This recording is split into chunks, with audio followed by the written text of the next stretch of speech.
सिखाऊंगी, आपको उस चित्र को देखकर एक कहानी बनानी है। ठीक है, सबसे पहले आप उसमें लिखोगे कहानी का शीर्षक क्या है, और आपको जैसे पता है, आपको भी जो स्टोरी सुनाई जाती है, कहानी सुनाई जाती है, तो उससे कोई ना कोई सीख आपको मिलती है।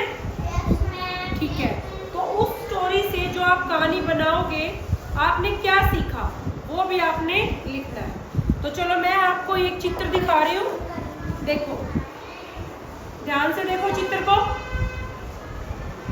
कितने भाग हैं चित्र में? 4 भाग हैं। और आपको ये भी दिख रहे होंगे चित्र में कौन कौन से पात्र आए हैं। एक लड़की है, ये कौन है? कुत्ता है। और ये कौन है? माता पिता है, या कोई और भी हो सकते हैं। ठीक है, तो आपने इन चारों चित्र को देखते हुए जो ये भाग दिखाए गए हैं, इनसे एक कहानी बनानी है। ठीक है, और वो कहानी बना के फिर आप मुझे सुनाओगे कि ये चित्र आपस में जोड़ो और इससे क्या कहानी बन रही है, और जो कहानी बनी है उससे हमें क्या शिक्षा मिली है। रेडी? Very good. अभी बच्चों ने अपनी कहानी बना ली? तो चलो अभी आपकी कहानी सुन लेते हैं। तैयार हो? तो आप अपनी कहानी।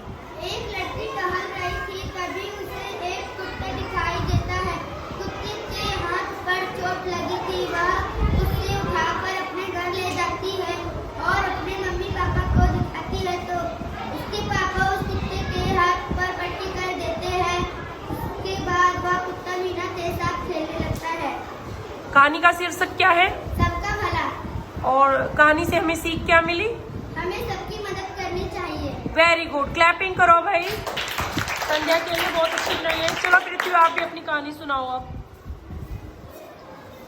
एक बार की बात है, प्रिया नाम की लड़की रास्ते से जा रही थी, तभी उसे एक कुत्ता दिखाई दिया जिसके पैर पर से खून निकल रहा था। उसे उस पर दया आ गई और वे उसे अपने घर लेके आई। फिर उसने अपने मम्मी पापा से कहा कि जब मैं घर आ गई थी, फिर यह रास्ते में मिल गया।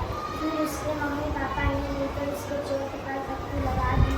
फिर वह थोड़ी देर में ठीक हो गया और खेलने प्रिया के साथ खेला। अच्छा, कहानी का शीर्षक? जानवरों की मदद करना। जानवरों की मदद करना। और कहानी से हमें सीख क्या मिली? हमें जरूरतमंदों की मदद करनी चाहिए। वेरी गुड, शाबाश। चलो नमन, अपनी नोटबुक लेके आओ साथ में, जो लिखा है वो लिखो।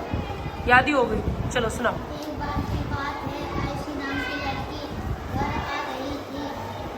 एक चिट्टा उसके सामने आया और उसके कुत्ते के हाथ पर जख्म लगा हुआ था। जख्म के कारण खून निकल रहा था। फिर वह आयशी अपने घर लेके आ गई। उसके मम्मी पापा उसके जख्म पर पट्टी लगाए और वह थोड़ी देर में आयशी के साथ खेलने लगा। अच्छा, आपकी कहानी का शीर्षक? पशु पक्षी की मदद करना। और सीख क्या मिली इस कहानी से? आपस में मदद करनी चाहिए। हाँ, हमें सबकी मदद करनी चाहिए। Very good.